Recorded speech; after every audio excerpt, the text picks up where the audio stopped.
Sumarji sesalkan sikap pengamat dan warganet yang turut jatuhkan mental pemain skuad Garuda Muda.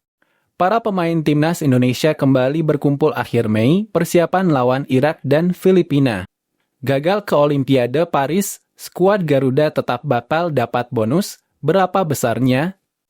Pesan haru pemain timnas Indonesia Tom Haye saat tinggalkan SC Heerenveen. Elkan Bagot kelola Instagram senormal mungkin, netizen bombardir kolom komentar tetap diam. Usai gagal lolos ke Olimpiade 2024, bek sayap Persija incar tempat di timnas Indonesia jelang kualifikasi Piala Dunia 2026.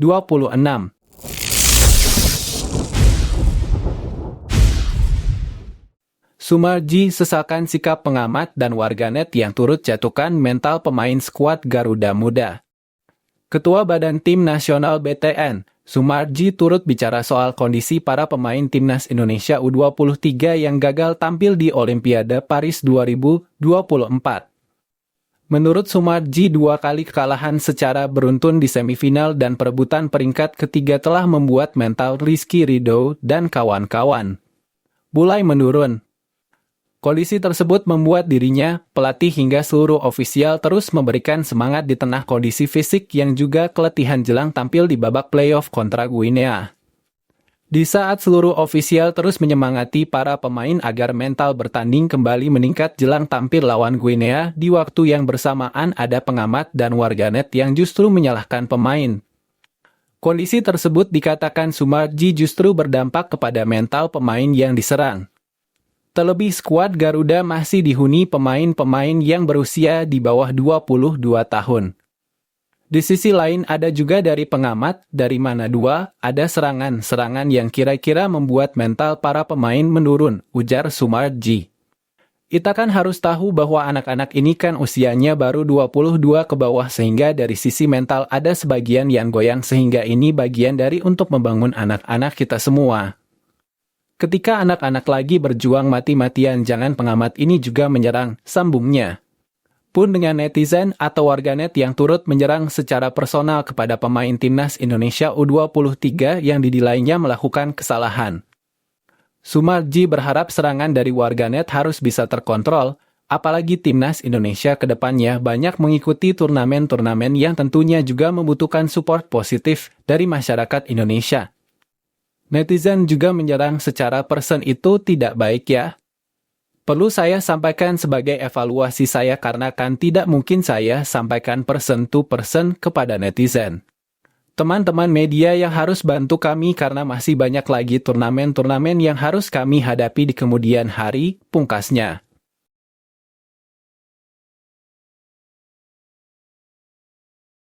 Para pemain timnas Indonesia kembali berkumpul akhir Mei persiapan lawan Irak dan Filipina. Timnas Indonesia akan melakoni 2 pertandingan lanjutan kualifikasi Piala Dunia 2026 zona Asia Grup F pada Juni mendatang. Skuad Garuda pertama menjamu Irak pada 6 Juni, kemudian 11 Juni 2024 menghadapi Filipina. Kedua pertandingan tersebut bakal bergulir di Stadion Utama Gelora Bung Karno, Senayan, Jakarta. Ketua Badan Tim Nasional BTN, Sumarji mengatakan Shin Tae-yong mulai memanggil para pemain pada akhir Mei ini.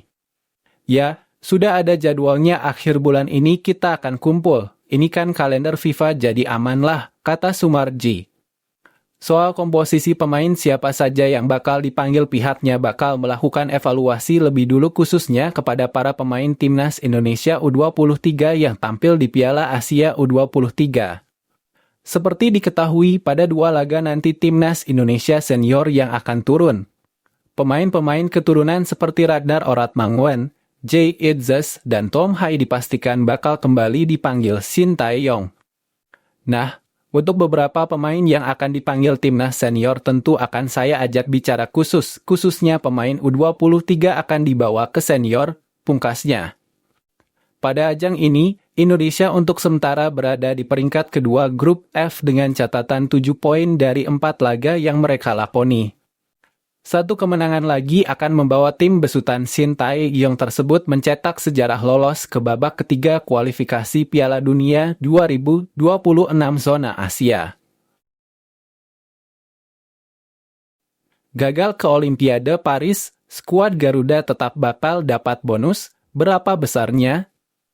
Ini kata Sumarji.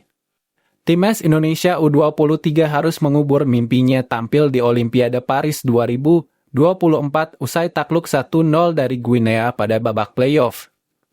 Skuad Garuda melalui babak playoff lantaran takluk dari Irak pada perebutan peringkat ketiga Piala Asia U23. Meski gagal tampil di Olimpiade Paris, Ketua Badan Tim Nasional BTN, Sumarji mengatakan pihaknya tetap memberikan apresiasi dalam bentuk bonus.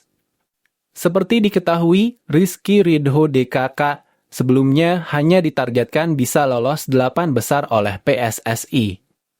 Akan tetapi, mereka mampu melampaui itu dengan finish pada peringkat keempat. Kalau bonus yang pasti sudah ada, kata Sumarji di Hotel Fairmont, Jakarta, Sabtu 11 Mei 2024.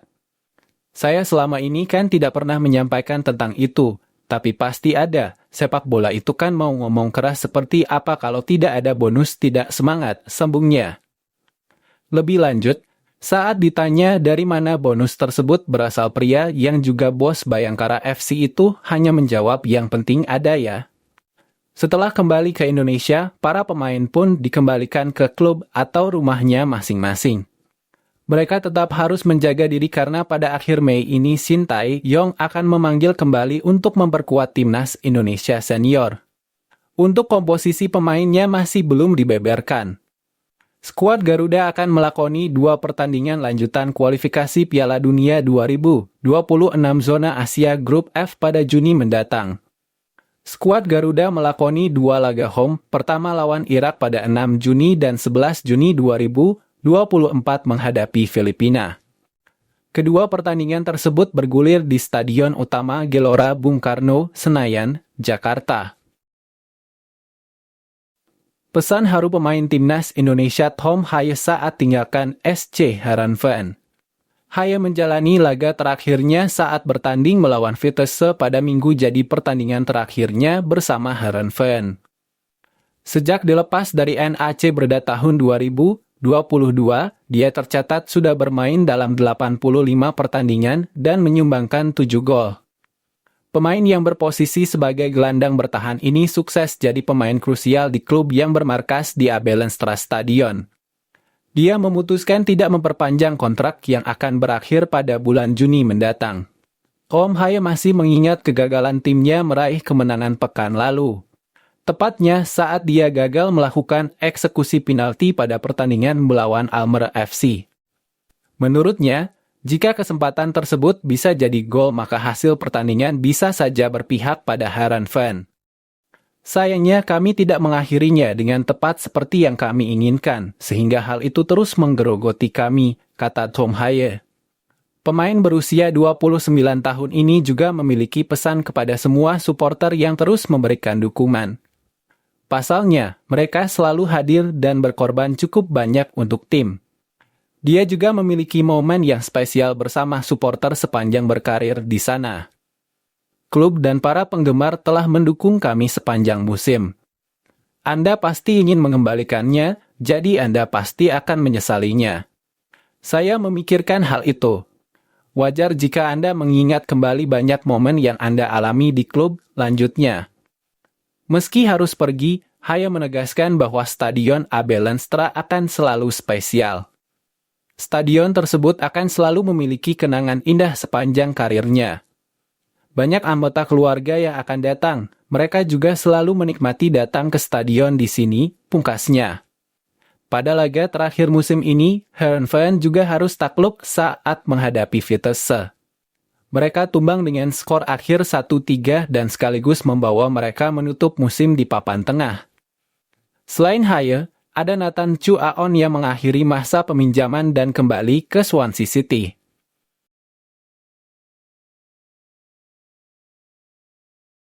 Elkan Bagot kelola Instagram senormal mungkin, netizen bombardir kolom komentar tetap diam. Elkan Bagot menjadi sasaran hujatan netizen Indonesia usai tidak merespons panggilan timnas U23 Indonesia untuk berlaga di play-off Olimpiade 2024 melawan Guinea.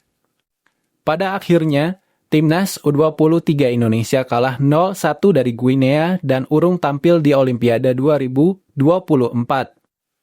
Elkan Bagot banjir hujatan, namun pemain 21 tahun tak akan mempan dibombardir komentar netizen. Sebelumnya, PSSI menyatakan bila Elkan Bagot tak merespons panggilan Timnas U23 Indonesia. Pelatih Timnas U23 Indonesia, Shin Tae-yong juga tak menjawab secara pasti keberadaan Elkan Bagot. Elkan Bagot menunjukkan sikap dewasa menanggapi hujatan yang ditujukan kepadanya. Hingga saat ini, Elkan tetap diam dan tidak memberikan unggahan apapun di Instagram. Pada Januari 2024 lalu, Elkan mengakui bila dirinya mencoba senormal mungkin mengelola Instagramnya. Ia tidak begitu membaca komentar buruk atau hujatan dari netizen. Saat matchday atau sehari setelah matchday, saya tidak akan menyentuh Instagram, ujar Elkan Bagot. Hanya karena ada banyak komentar dari orang-orang yang menilai performa Anda saat bermain, hal itu terkadang bisa mengganggu pikiran Anda, jadi saya belajar untuk membiarkannya saja, tambahnya. Elkan mengaku hanya melihat Instagram untuk mengecek postingan temannya. Saya mematikan notifikasi di Instagram, ujarnya. Ini lebih ke merupakan aplikasi yang saya gunakan untuk melihat postingan teman saya atau yang dibagikan ke saya. Saya mencoba membuatnya senormal mungkin, tambahnya. Meski demikian, Elkan Bagot tetap menerima kritikan yang ditujukan kepadanya. Menurutnya sudah wajar bila seorang pesepak bola mendapat kritik, apalagi jika dirinya tak tampil baik untuk tim.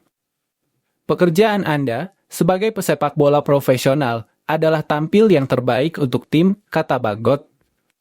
Jadi ketika tidak tampil baik, maka Anda akan mendengarnya kritikan tersebut, sama saat di Ipswich dan juga klub-klub yang saya bela saat masa peminjaman, tambahnya.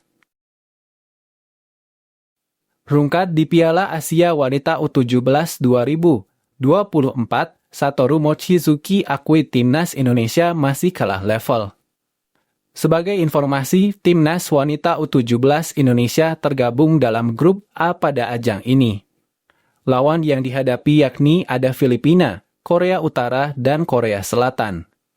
Timnas Wanita U17 Indonesia lalu harus menelan kekalahan besar dari 3 laga tersebut. Rinciannya, yaitu kalah 1-6 dari Filipina. Kemudian dipermalukan Korea Selatan dengan skor 0-12 pada laga kedua.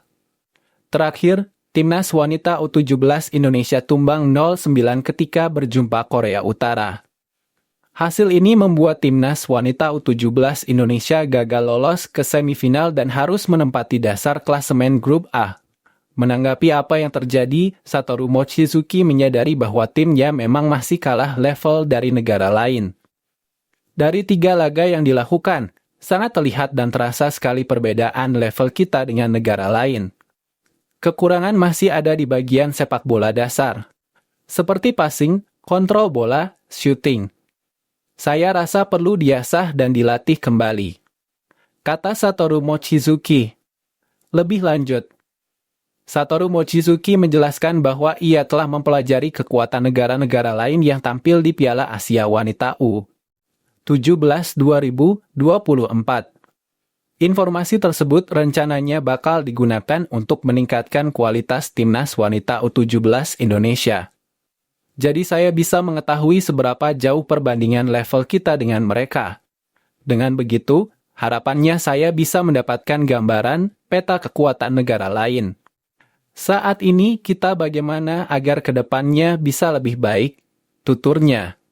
Tak sampai di situ, Satoru Mochizuki juga berencana menjalin komunikasi dengan berbagai pihak. Hal itu bertujuan untuk mempermudah mendapatkan pemain yang diinginkan. Saya juga baru datang ke Indonesia, saya belum tahu lebih detailnya seperti apa. Saya ingin informasi yang lebih banyak lagi dan bisa saya pelajari. Untuk itu saya memperbanyak komunikasi dengan para staf, ofisial, dan PSSI. Rencana kami nanti akan mengadakan scouting pemain. Perlu juga menyebarluaskan mengenai sepak bola wanita agar semua pihak mengetahuinya, ucap Satoru Mochizuki.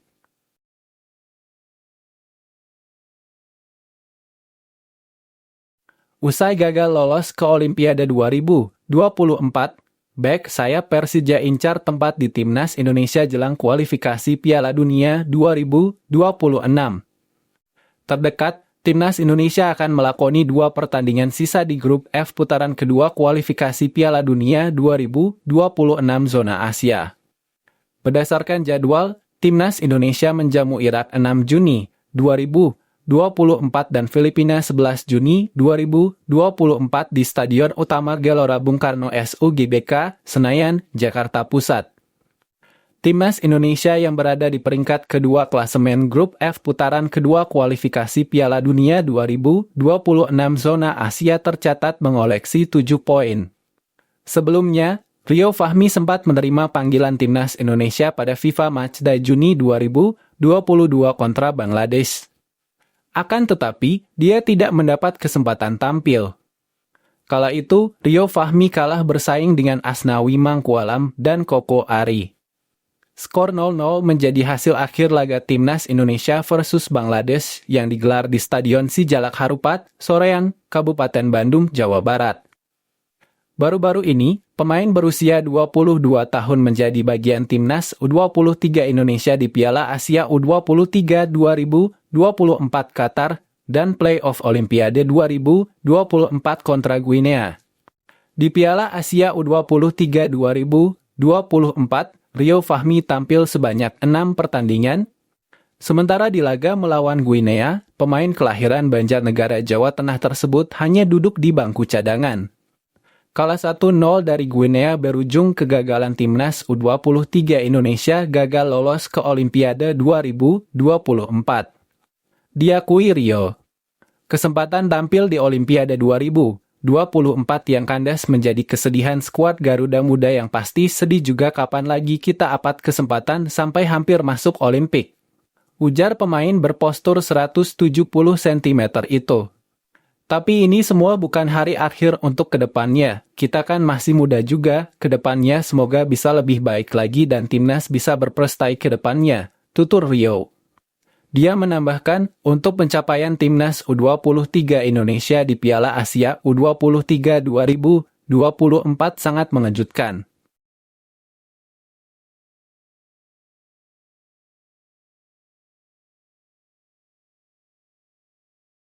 PSSI berharap 3 pemain naturalisasi baru bisa bela Timnas Indonesia di kualifikasi Piala Dunia 2026. Pernyataan tersebut disampaikan oleh Ketua Umum PSSI, Erick Thohir.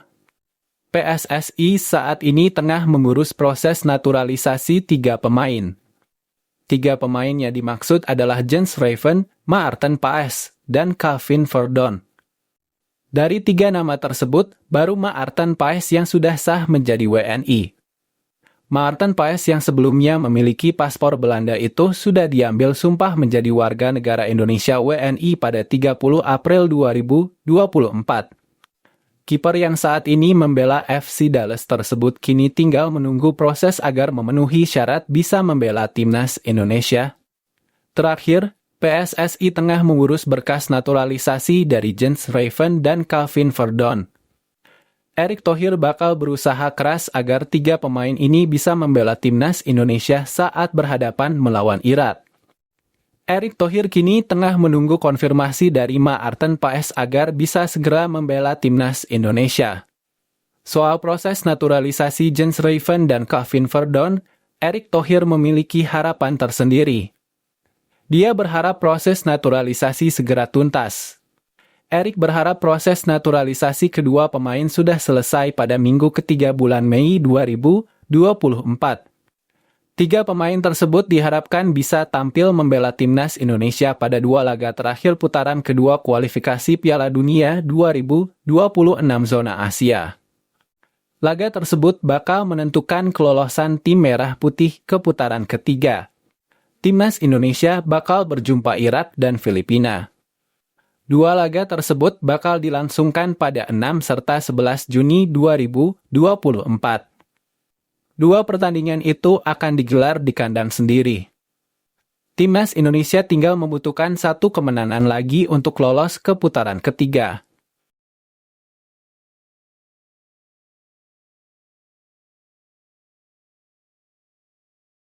PSSI ungkap alasan hanya sodori kontrak Shin Tae-yong sampai 2027. PSSI telah mengumumkan rencananya memperpanjang kontrak pelatih timnas Indonesia, Shin Tae-yong. Juru taktik asal Korea Selatan itu telah berhasil mewujudkan 2 target yang diajukan PSSI. Kedua target tersebut adalah lolos 16 besar Piala Asia 2023 dan tembus 8 besar Piala Asia U23 2024. STY sukses mengirim Indonesia lolos ke babak 16 besar Piala Asia untuk pertama kalinya. Dalam debutnya di Piala Asia U23, Shin berhasil membawa Marcelino Ferdinand dan kawan-kawan mencapai semifinal. Indonesia bahkan nyaris mentas di Olimpiade 2024 andai tak kalah dari Guinea di babak playoff. Dalam jamuan makan malam di Qatar, Shin Tae-yong sudah mendapat jaminan dari Ketua Umum Erick Thohir. Namun, hingga kini Shin Tae-yong dikabarkan belum menandatangani perpanjangan kontrak. Ia bersama rombongan timnas U23 baru saja tiba dari Prancis pada Sabtu 11 Mei 2024. Pelatih berusia 53 tahun itu menegaskan dirinya telah sepakat untuk memperpanjang kontrak hingga 2027. Di kesempatan lain, Arya Sinulinga selaku anggota Exco PSSI membeberkan alasan STY hanya disodori kontrak 3 tahun. Menurut Arya, perpanjangan kontrak STY disesuaikan dengan kepengurusan PSSI di tangan Erick Thohir. Kepengurusan Erick Thohir sendiri berlangsung selama 4 tahun pada 2023-2027. Sesuai regulasi, Ketum PSSI masih bisa mencalonkan kembali sampai maksimal 3 kali periode. Arya menambahkan, PSSI segera bertemu dengan Coach Shin dalam waktu dekat untuk membahas hal ini. Meski hanya ditambah 3 tahun, kontrak bersama Timnas Indonesia menjadi yang terlama sepanjang karier kepelatihan STY. Ia akan memimpin Indonesia selama 7 tahun sejak didatangkan pada 2020. Shin Tae-yong tak mempunyai waktu lama untuk beristirahat setelah ditaklukkan Guinea pada play-off Olimpiade Paris 2024. Mantan gelandang Korsel itu akan memimpin Timnas Indonesia di putaran kedua kualifikasi Piala Dunia 2026. Skuad Garuda akan menghadapi Irak dan Filipina di Stadion Utama Gelora Bung Karno SUGBK, Jakarta pada 6 dan 11 Juni 2024. Rencananya pasukan merah putih mulai berkumpul di Jakarta pada 27 Mei 2024. Indonesia hanya butuh tambahan 3 poin untuk mengunci tiket ke putaran ketiga sekaligus putaran final Piala Asia 2027.